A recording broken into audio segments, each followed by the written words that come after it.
Check. Yeah. All right. Welcome to the Questionable Behavior Podcast. Please don't forget to follow us on Instagram at _QBPC. Also, give us 5 stars on all your favorite podcast platforms. Subscribe to YouTube, Google, everything. You know, we're on the internet.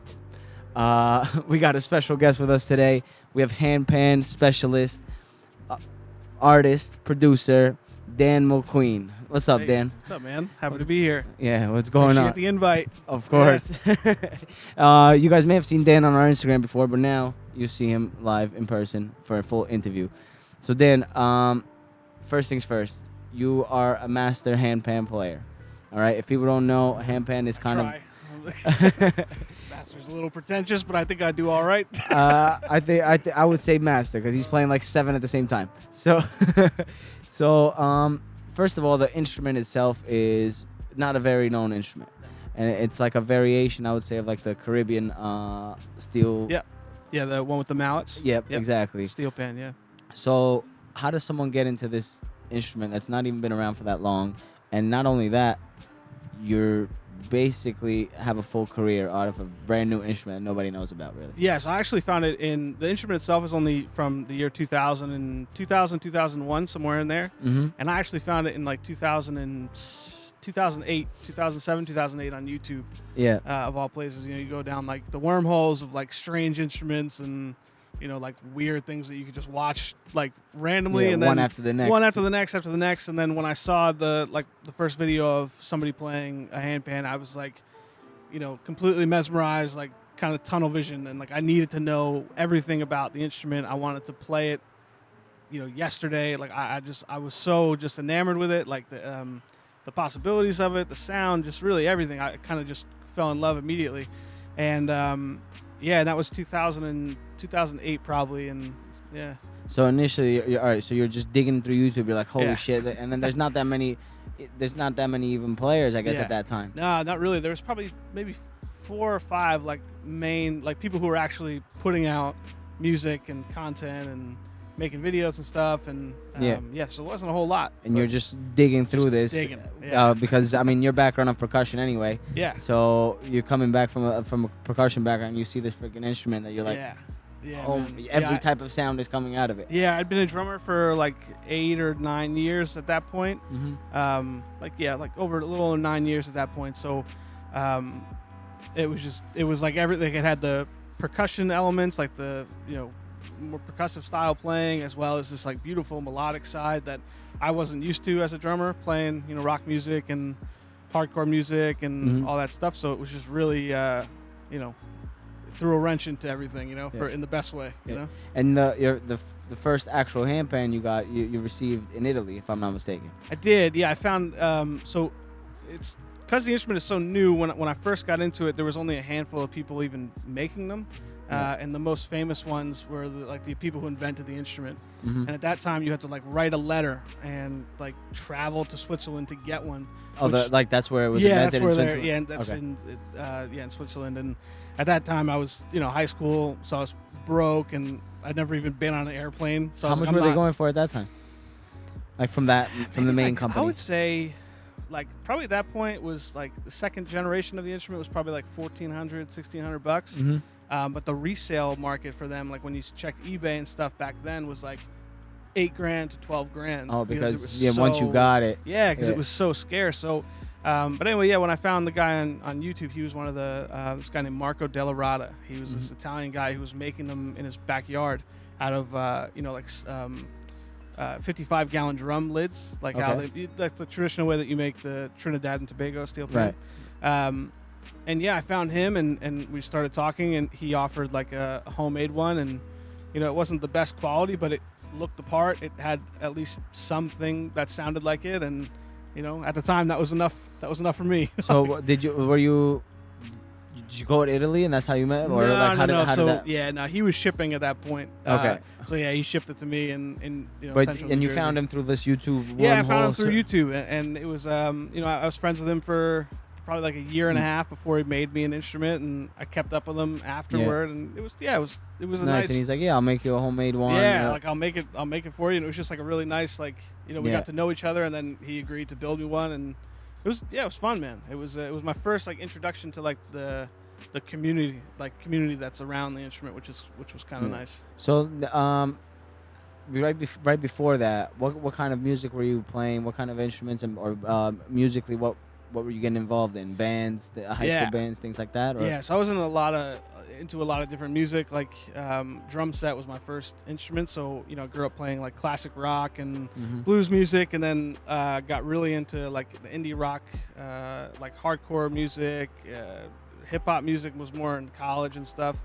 But I played in like a bunch of different bands with a bunch of different people, and had always been like fascinated with, obviously the drums are my main thing, but really fascinated in like song structures and, producing the stuff. So when I first saw the handpan, it was kind of like I could do all of this by myself. Yeah. You know what I mean? Which was really, it was really inspiring, Yeah.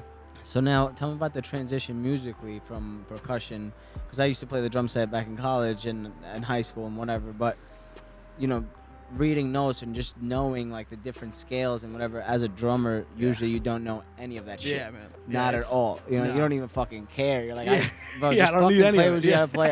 I'll do the rhythm. Yeah. So how was that transition to now like start throwing notes together? Because even when you play and you were showing me some things, it's like you can't just randomly just fucking tap a handpan. Yeah, You know what I mean? It was definitely a learning curve for sure. And I'd like known a little bit about it just from playing in bands. Like I knew like what notes sounded okay. Like like this key is in this song is in D minor, so don't hit that chord or don't hit that note or whatever. But at the time, that was kind of like my deepest. It was more of like like what not to do rather You're than hitting like king and you're like, yeah, wait, they're that like, sounds let's bad. try again. Yeah. But yeah, so when I got really into the handpan and saw like the potentials of like working it into songwriting stuff and playing with different artists, it was like, okay, I should know some theory. Like I should know what notes go together and all that. So what was the process of learning all that? Steep. Yeah, it was steep, man. I was like, the first little bit, it was, I'd been playing drums for a while, and then, you started something, and like, it's always nice to start something like brand new, like where you have no understanding of it, but like, you're like 10 years into music, and then you start this whole other side of music that you had, really, I was like, really like, I had no real knowledge of. But yeah, man, so it was a steep learning curve, but it was, even now, like I don't have a college level understanding of music theory, but I can get by. But yeah, it was definitely, through the handpan stuff, I definitely wanted to learn more about, why certain things sounded good together rather than just like, oh, that note and ship it, cool. Yeah. So like, let's talk about the, like just the like mental awareness behind going into that whole new way, because obviously, like you said, you've already perfected percussion, you're playing all this stuff, and now you've obviously, once you started the handpan, you were hitting walls left and right. So that determination to kind of be like, I'm just gonna keep fucking going and get better at this, versus like, fuck this, I could always go back to drums. You know what I mean? Yeah, I don't know if it was like so much like that, where it was like, because even the mistakes, like the handpan to me was like more so like, it's just sounded to me so cool. Like, you know what I mean? Like just from the beginning to even now, like I'm just, every time I pick up a new one, or even the ones that I have in my studio, I'm like, man, like just this sound is so cool. So like even the mistakes and like the mess ups were like, it wasn't like you hit a wrong note on a guitar and it was like, that was, like there was, I don't know. I was kind of always interested in even. There was never like a frustrating moment. I mean, frustrating, but not like, screw this, I'm done. It was just frustrating to like, be so new. It's like, it's kind of like I used to practice a lot for like, because I didn't want to have the situation where like I could hear something in my head that I wanted to play, and I couldn't like technically do it with my hands yet. So like that was a real big inspiration to me of like, let's practice hard so there's no limitations. So that was really easy. The counterpoint of that to like in music theory was like, well, if I mess up, I'll just start over. Like there was no frustration like there was of like, my hands don't move that way. Like it was just like, I just don't know it yet. You know what I mean? Like it was like an intriguing frustration where I was like, all right, I'm excited to learn, Yeah. So because I feel like people pick up new things or new instruments, and I know plenty of friends that I'm gonna learn guitar, and then it's not fucking easy. Yeah, You know what I no, mean? no, You start like, yeah. your fingers start tensing up, Yeah. and you're like, you learn a little bit, and then, you know, it's so easy to just be like, Yeah. fuck this. Yeah. You know? Yeah, and So- I've hit that wall a few times, like not with the big picture, more of like, this song isn't working, or like this combination of instruments isn't working, or whatever. But not really, like, which is kind of weird because I've had that with drums, where I'm like, I don't want to.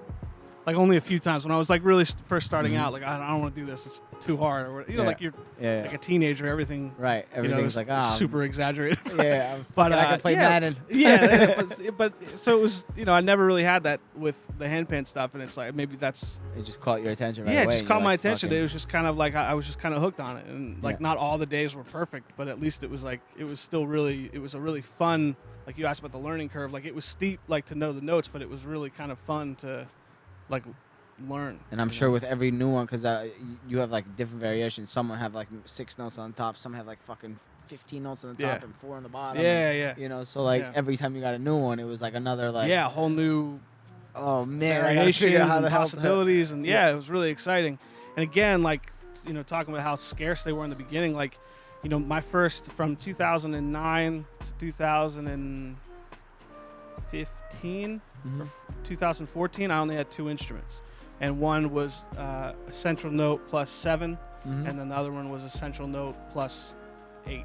So Or, it- I'm for- sorry, a central note plus 9. For people that can't really picture it, like that are listening on the Oh, right, audio yeah. platforms, it's basically a steel spaceship Yeah. looking thing that fits your hand. Yeah, so it's an And- inverted steel drum you play with your hands. It's the easiest way. Yeah, but to- if people don't even know what a steel drum is, Yeah. All right, strip it back one more layer. Yeah, one more layer, one more layer backwards. But yeah, it's a steel, and it has indents across the top of Yeah. it, and each indent is like a different note. Yeah, and- each dent has a different yeah, note to and it. then the yeah. top is Yeah, the most of the central, time is like a central bump, note. Yeah. the central note, and Yeah. that's like, so that's kind of giving you the basis of the key that Yeah, one for- is on, Yeah, like essentially. yeah, essentially. Yeah. Okay. Yeah, you were man. gonna get a little bit No, more no, technical. no. Just it's it's that's you're right.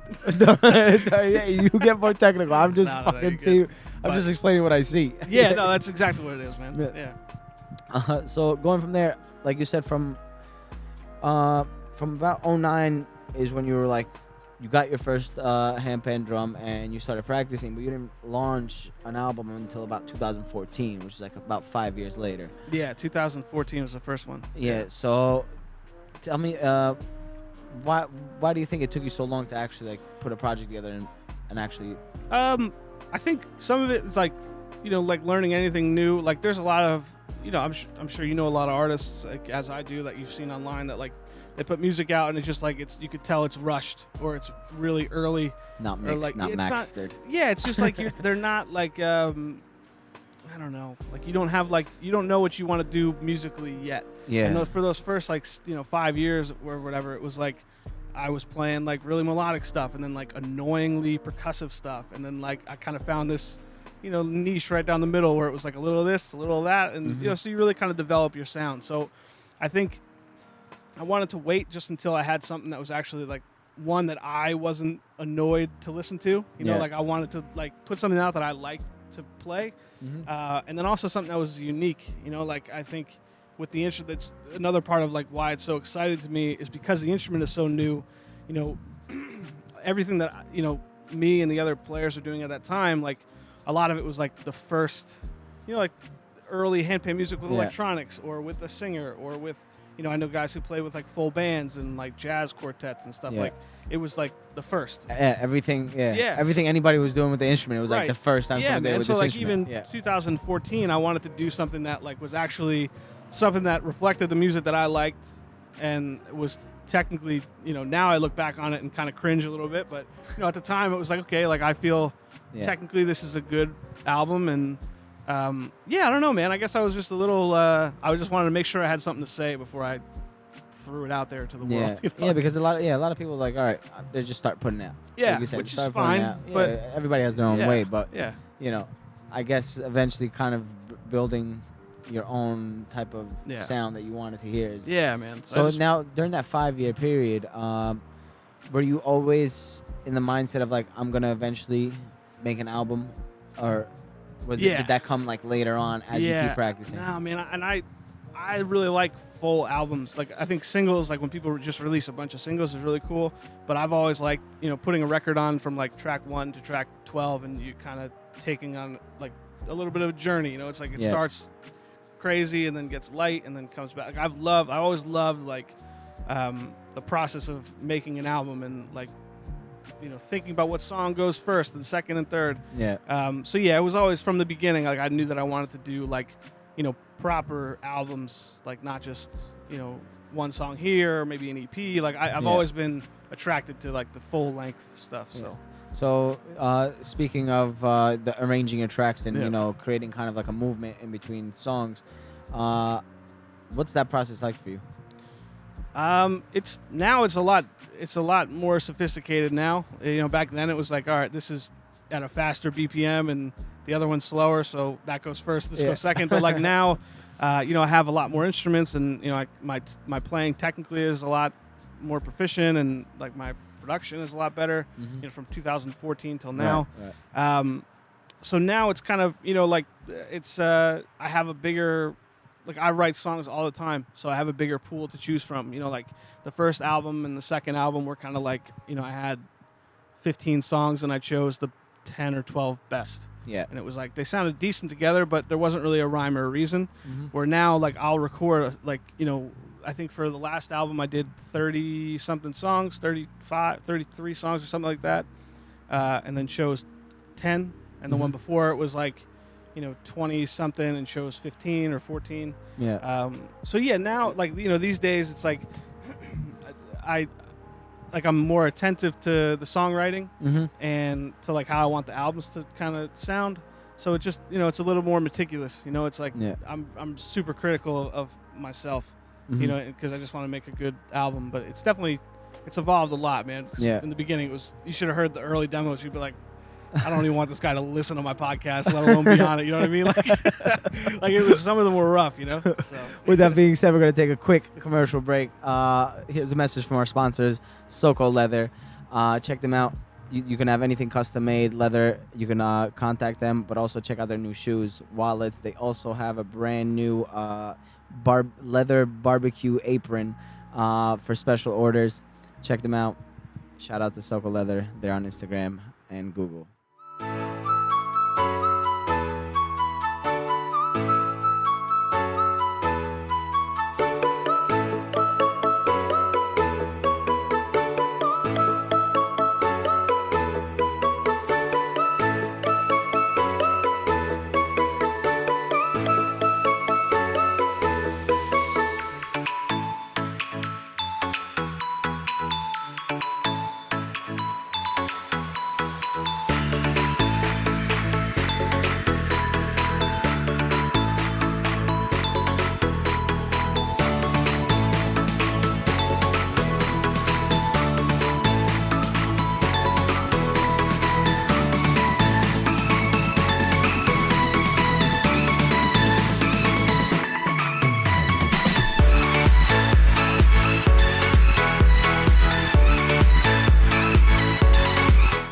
Soko Leather. Don't forget, wallets, shoes, belts, barbecue apron, anything made out of leather, they got it. They might even do kinky stuff for you. All right, with that. You can't say that and look at me. And now back with Dan. Oh, man, yeah. So speaking of kinky, Dan, have you ever been? You've toured internationally in festivals. Yeah. Has anybody ever came up to you and be like, play me like one of your handpans? No, I wish, man. I wish I had a cool story like that, but I just don't. I'm trying to think, man. Yeah, like the closest to that was I remember I was walking through, like I was playing this festival in France, and it was like, like the headliner finishes at like 3:30, 4 a.m. Yeah. So it's like all night. So it was like, 4 a.m. and I'm walking back to where I was sleeping, and I tripped over these two people who were like mid, whatever they were doing, under like a sleeping bag or whatever, and I tripped over like I fell on the ground. Really? They were mid action. Oh. They were mid action. I tripped right over them, and I was like, oh man, I'm so sorry. And they were like they were kind of pissed at first, and they were like, did you just play? I was like, yeah. Yeah, It wasn't like, oh, you're that like, guy. come It was under more the of like, wait a sleeping minute, bag, no, Dan. I just saw it. Yeah, no, yeah. Oh, I didn't get the invite. It was just, they would just recognize me from Come join us, man. 3 You're from hours the ago. stage. Come on the. Yeah, Come yeah. join us in here. That's the man. closest I got to the kinky stuff. So not too much. The closest is tripping over it. Yeah, All right, I was right there. the next step. The Yeah, next step from yeah, there yeah. is play me like a handpan. No, but you were talking about right before the break. We were talking about writing music. So obviously, you're not writing music like a music artist. You're not singing. So how are you writing music for the handpan? Is it are you kind of like doing scores type of thing, or? Yeah, so that's a really good question, man. But it's so like all the parts. I don't sing on the albums. Like I'll feature some singers and stuff, Yeah. and a lot of it. But if you listen to it, it still has like if you hear like a verse, chorus, Right. bridge, repeat. Yeah, you could hear actually where those yeah. would be placed. Yeah, so I try to use the handpan like how you would treat a singer in the mix. It's like the chorus, even though it's all instrumental, it's like the voicing on the instrument. Like that is what I want to tell. Like, okay, we're going from this part to that part, or like chorus to bridge to whatever. Mm-hmm. So yeah, I still treat it like regular song structures, where it's not just like free floating and like whatever I feel like playing happens. It definitely has a structure. Like all that stuff. What's up, everybody? This is your host, Edison. Thanks for tuning in to the Questionable Behavior podcast. Please don't forget to leave a like, subscribe to our channel, and also hit that bell on your way out so that you get notified for every new episode. Thanks again for tuning in. We couldn't do any of this without your help and support. So it's essentially kind of like every one of your songs, if an artist was to hear it and be interested in like, oh, I want to do something on that song, they can. Yeah, they technically can. In a sense. Yeah, absolutely, man. It's I found it's really easy to do it that way because that's how most every musician operates. It's verse, chorus, and whatever other parts. So it's like if I'm like, well, no, if you go from, the 40 seconds into a minute and 10 is a cool part. It's like no, like that's I have very clear choruses and bridges and verses and whatever. So and when we were talking about earlier about like just the with the handpan and you wanted to kind of build your sound, I feel like a lot of other artists that I've seen doing the handpan tend to do a lot of like I want to say like a meditation type of feel, those type of, and you kind of take it, you're doing electronic, you're doing dubstep, you're doing hip hop, so, and on top of that, you're mixing your production with it. I saw one video, which they're going to see at the end of this, is you're hitting the keys as you're playing the handpan at the same time. So so it's been a weird hurdle to get over because like a lot of people when they see the instrument, it kind of immediately goes to like, oh, that's a yoga or meditation, or I saw a guy busking on the street with it, and like all that stuff is fine. Like that's that's a different avenue to go to, but for me from the beginning I've always seen like, man, this is a legitimate, like this is a cool instrument that could be used in like, as you said, like I do a lot of stuff with hip hop and R&B people and dubstep guys and a lot of different realms, and it works.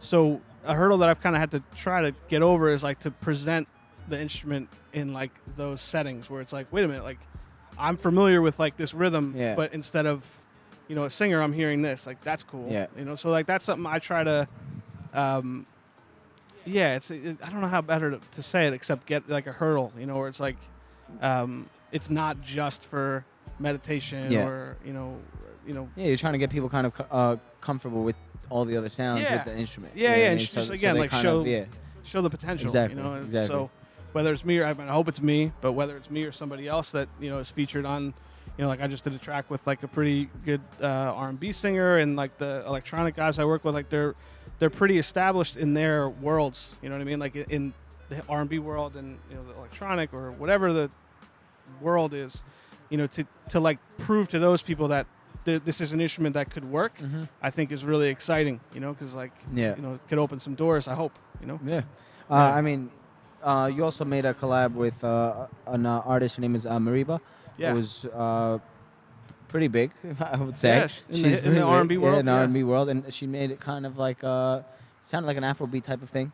Yeah. And it was all based on the handpan. Basically, like the whole melody and rhythm was following your handpan in a sense. So yeah, the guy that made the beat, he goes by Elite. Mhm. He's like a really talented producer, and yeah, he made the beat, and the whole like the melody of that beat was the, kind of based on the handpan sample that I put out there, like a song of mine. Mhm. So yeah, man, that was really cool for me to hear, because like you hear, I get a lot of like messages and stuff where it ends up being just like a little bit of the song, or like.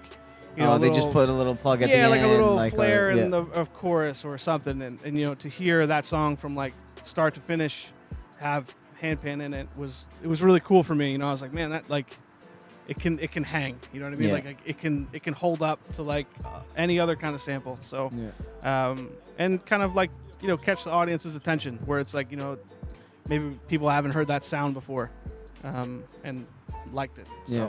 So I mean, just in regards to your success with the handpan, you've managed to turn it into a full-time career.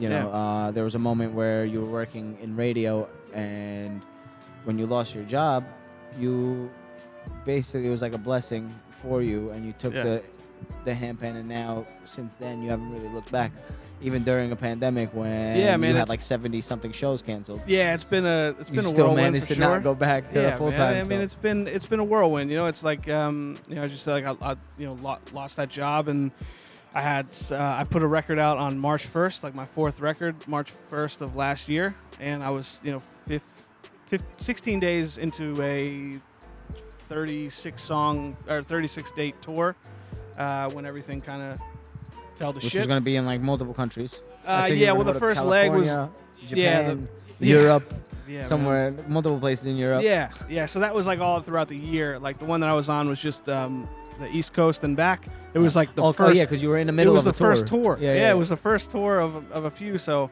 that sucked. Man, this fucking year is gonna be awesome. I can't wait for Japan. I can't wait for this year. Japan, I've never been, and whatever. But yeah, so I'll get back there at some at some point. So- But yeah, certainly 2020 was not the year to be touring. Yeah. But yeah, man, it was so. There was a lot of I had a lot of momentum leading into that. I had a few big collaborations and show like kind of milestones that I hit the year before. So I was feeling like I could really take a run at it. Go to the next level for. Yeah, I mean, and just sustain myself through it. And it was a good plan. It sounded good in my head. They're like, hold up real quick. Corona. So it was definitely some adapting with. But I mean, even so, you did a lot of stuff during quarantine. You were giving out online classes. You did this big collaboration with different handpan artists globally. Yeah. I think you told me there was in one of them it was like about 20 different. Yeah, 20 or 21. I'm forgetting right now. Yeah. I think it was me plus 20. Yeah. Was the final number. So tell me how did you put all that together? So in the year, I took on some private students for the first time. Like I'd been getting requests to like, hey, can you teach me? Like, do you give any lessons? And I was always just too busy, because if I'm going to teach somebody, I didn't want to go like a half foot in, right. Like whatever. So like I had the time to do it. So teaching and doing that video series was really fun. It's called the Handpan Chop Shop. Mm-hmm. So it was basically like I'll make a beat and send it to, the one that you talked about for the 20 people was like the biggest one. That was, there's a lot of players, but usually they were like 6 or 7. So it was like a 3.5, 4.5 minute video. Yeah. Everybody takes a solo and writes a melody to it. It was fun. But it was just to kind of highlight like the different styles of playing within the world and do something cool with my friends. Like a lot of the people in those videos are like, really good friends of mine, like through music. So it was a fun project, man. It definitely kept me busy. It was a lot of editing and tell me music making. Tell me about that in general. Your progression through the handbands. We were just talking about the instrument you got from Russia, the one from Italy, and before you even got one, you were practicing on a cymbal. Yeah. So So tell me how the hell that was working out for you before you got your first handpan. Yeah. So thankfully, man, I felt pretty lucky because I already had a drumming background. Yeah. So like I kind of understood like movements, like how you're positioned on an instrument or whatever. So if you press on one side, you get a different. Yeah, man. So when I saw people playing, I realized like the motions that they were using were very different than I was used to from playing drums. So I was like, man, I have 9 months, 10 months until this instrument comes to me, my first one. Let me just get something that's the general shape Yeah. of the instrument, and I'll start practicing the motions, how they look on YouTube, like just to get my hands moving in a different way. And yes, I had stickers on a cymbal, and try to practice that way. Just putting different stickers on it. Yeah, so just the scent, because on this every cymbal has a bell, Yeah. so I thought of that as a center note, and then just did stickers. Yeah. 8 stickers up. And then you were just fucking trying. Yeah, man, I was desperate. Oh man, that's the dedication right there. Yeah, so wait, so when you put in your first order, it was gonna take 9-10 months to get it? Yeah, I think all in all, it took about 9 months, Holy 10 months. shit. Yeah, man. And now too, it's not uncommon because they're all handmade, and a lot of the people, like, there's a few companies that are, they have real heavy machinery, and a lot of people working under the same company, but a lot of the companies are 2 or 3 people, maybe even 1 person building, and they all have backlogs. Yeah. You know what I mean? So if you just order one, like, hey, when can this come? It's like, well, 4 months, 6 months from now is pretty standard. Wow. So it takes a bit, man. Yeah. So tell me about the collaborations you did with some companies that they're essentially making one based on what you want. So yeah, like you're kind of working in, like, the instruments themselves have like certain parameters they have to stay in, like certain notes next to each other just don't work. Okay. But if I have because some, I guess of just how it's built. yeah, like harmonics Yeah. getting in the way of each other, it's just Some it's a lot of, engineering like, shit. Yeah, engineering shit that I don't understand. What's up, everybody? This is your host, Edison. Thanks for tuning in to the Questionable Behavior podcast. Please don't forget to leave a like, subscribe to our channel, and also hit that bell on your way out so that you get notified for every new episode. Thanks again for tuning in. We couldn't do any of this without your help and support. It's perfect. Yeah. I was feeling very spiritual with it. I try not to skimp on merch, Yeah. like I try to have it all high quality shit. I gotta fucking Yeah. make more merch. That's I it. gave out all my shirts. By the way, real quick before we get back to Dan, we sent out a bunch of shirts to some fans that I know have been following for a long time. So I just want to say thank you to you guys. I specifically told a couple of them, don't post shit on Instagram because this is not for the fucking hype or nothing like that. It's just simply thank you because we've definitely been at moments where, it wasn't doing as great as it's doing now. So, if it wasn't for some of you guys listening and just giving like some supportive messages at key moments throughout this process, I don't even know if I'd still be doing this right now. So thank you. Enjoy the shirts. And when I make more, I'm going to send more. All right. Nice. So, Dan, Nice. before we close out the show, your newest album, Real Life. Real life. Yep. All right. Tell me a little bit about it. So yeah, it came out March 1st last year. Perfect timing. Actually, a little bit perfect because then people are home listening. Yeah, You know. yeah, I guess so. But But yeah, man, I was working on the tracks for like a year and a half or 2 years, and I think I recorded like 33 or 35. I forget what the number is, 33 or 35 songs, and picked the 10 best that I thought really fit together. And I wanted like a really cohesive record, from start to finish. And I tried to showcase like, handpan with trap elements and handpan with a lot of different full band arrangements and songs, and yeah, man, so it was a little here, a little there. I think there's a couple different genres mixed together in it Yeah. as well, right? yeah, and some of it's like real structured and like beat intensive, and then the others are kind of a little More on the melodic. spacier side, Yeah. little vibey. So, actually, I have a request. Some of the songs that didn't make the album, yeah. can we have a few to play in the background of this episode, like very low, not interrupting? So a lot of them aren't like they're not finished. Like there's like pieces for a bunch of them. Okay. So But I could say, I could. he said no. No, I could piece something. I could piece something together. All right. Well, But, you don't yeah. have to, but I'm just saying we're playing a little bit of music in the background anyway. That's it, So I was man. like, oh, Yeah. might as well play Yeah. some. You just play the Handpan. real album. I could, but Oh, I, no, you know. unless you get flagged. Yeah, it'll you'll get flagged, and I'll get Yeah. fucking blocked, and then Yeah. sued Yeah. by Dan. Right. So, all right. Yeah. But with that being said, Dan, tell everybody where they can check out your music, Yeah. Instagram, all of that, and any Yeah, shout outs yeah. that you need to give, so Yeah, whoever you got to make happy at home. That's it, man. Yeah, all the music is everywhere. Spotify, Apple Music, Tidal, all those places. Instagram, I'm probably the most responsive with. It's just at Dan Mulqueen. And yeah, I'm on all socials. MUL Queen. That's it. Yeah, man. All That's social about it medias, for my shout-outs. and then YouTube. Obviously, you have Yeah, all your YouTube, videos. You do a lot yeah. of. You did a home concert. Yeah, there's a lot of full length, 30, 45-minute shows up there. Just Yeah. from a lot of them over the pandemic, Right. live from home style stuff. Nice. So, Nice, something yeah. similar that you'd see in like when you perform at like So Far. So it'd Yeah. be something similar like Yeah, that. On, yeah, there very you go. much so. So, Yeah. all right, ladies and gentlemen, make sure to check out Dan. Make sure to subscribe to us. I'll learn how to say that one day. And yeah, just check us out on Instagram, _QBBC. Go to our website for any video, audio, and news. It's qbmediagroup.com. Thank you so much, and subscribe. Thanks, man. Thanks, Dan.